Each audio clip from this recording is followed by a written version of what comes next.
Hey everyone, it's Mike Morford, host of The Murder My Family. As you know, I'm always happy to introduce my listeners to new content that I think they'll really enjoy.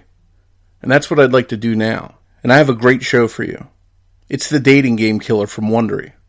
The Dating Game Killer transports you to a time when serial killers terrorized cities from coast to coast. In the middle of a string of murders, one of these deranged men appeared as a contestant on the popular television show The Dating Game, and he won. How was it that a cold-blooded serial killer made it onto a TV show that millions of people watched, and no one could see what he really was? Rodney Alcala was one of the most deadly serial killers in American history. Police believe that he murdered 5 people, but the real number might be closer to 100. From Wondery, the team that brought you Over My Dead Body and Hollywood and Crime, comes The Dating Game Killer, the gruesome story of one of the most famous serial killers that you've never heard of. You're about to hear a preview of The Dating Game Killer.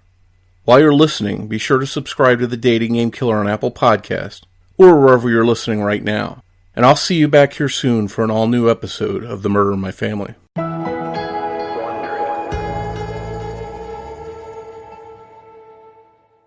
Hollywood, the dating capital of the world, it's The Dating Game. Here's the star of our show, your host, Jim Lang. Hey! Thank you. Thank you very much. Thank you. And welcome to The Dating Game. And we'll get right underway. It's time to meet our first 3 eligible bachelors for game number 1. And here they are. On September 18th, 1978, millions of TV viewers tuned in to one of America's most popular game shows. In living rooms across the country, people watched as the stage set rotated to reveal the contestants who would vie for a date with the evening's first bachelorette. Good luck, gentlemen. Well, let's see. Bachelor number 1 is a successful photographer who got his start when his father found him in the dark room at the age of 13, fully developed. The lights came up as the camera moved into a tight shot of Bachelor number 1. He smiled wide at the audience's warm welcome, nodding with self-confidence.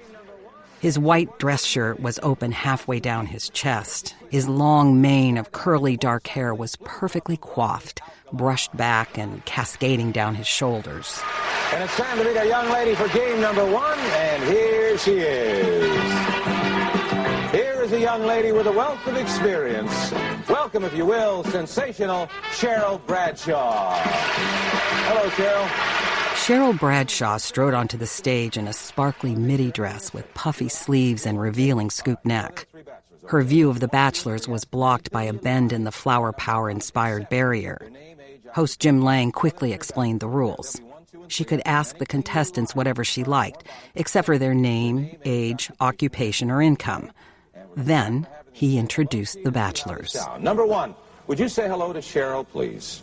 We're going to have a great time together, Cheryl. Okay, and here we go. In the style of the show, Cheryl's questions were playful and heavy with sexual innuendo. Bachelor number 1 was particularly adept at matching her tone in bravado and double entendre.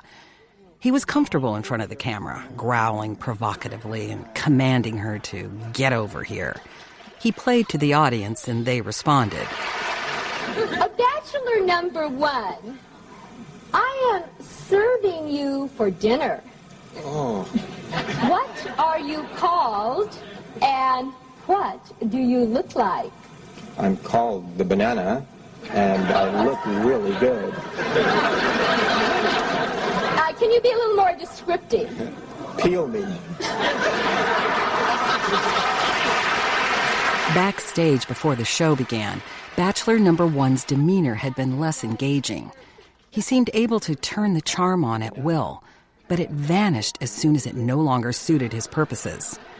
As he and the other contestants waited to take their places on stage, he got in the face of one of his rivals. "I always get the girl," he snarled, his eyes dark, empty pits. Welcome back to The Dating Game, and Cheryl, we have reached the moment of truth, as we call it. You've heard from the bachelors, you got some great dramatic presentations, some good answers, but now I'm going to ask you a question. Will that date be Bachelor number 1, Bachelor number 2, or Bachelor number 3? In its 13 years on the air, The Dating Game had introduced America to many guests who would go on to celebrated careers. Among its alumni were Farrah Fawcett, Burt Reynolds, and Arnold Schwarzenegger. Tonight's lucky bachelor would be no exception. Within a year, his name would be known nationwide, though it wouldn't be for landing his own movie contract. Rather, he would be known to law enforcement agencies from Hollywood to New York, and his dating game appearance would become legend.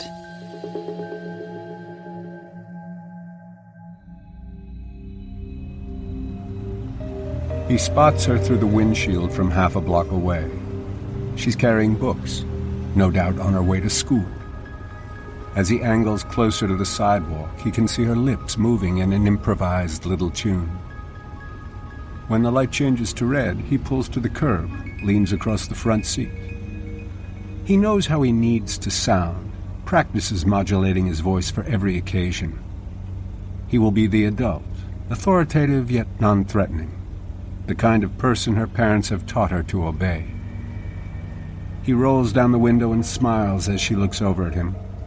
He motions for her to come closer.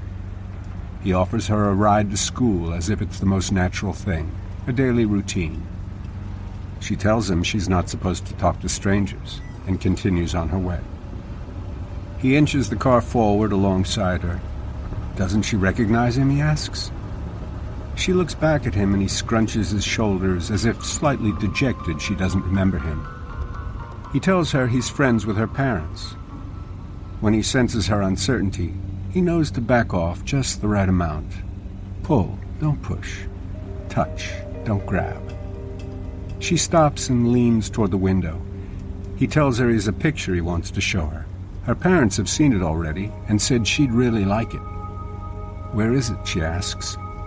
He smiles again and reaches for the door handle, knowing he's almost there. Get in, he says, making it as casual as possible. He can show it to her on the way to school. This is the critical moment. He knows. The slightest off-note reaction from him will scare her away. She looks at him, and he widens his eyes in a welcoming signal. She opens the door and slides into the passenger seat. Even with her in the car, he knows it's only the first step. She can jump out at any moment. So he needs to keep monitoring his every expression and gesture. His voice soft. He asks her about school. It's okay, she tells him. He turns off Sunset and the traffic is lighter. She's distracted now, looking out the window. When they turn on to DeLong Prairie in West Hollywood, she says it's not the right way to school. He tells her he has to stop off somewhere for just a minute. When he pulls over in front of the apartment complex, she looks around at the unfamiliar street. He smiles again. He knows how critical the next few seconds are. They're 50 feet from his door. She seems concerned now. It'll only be a minute, he assures her, promising to get her to school on time.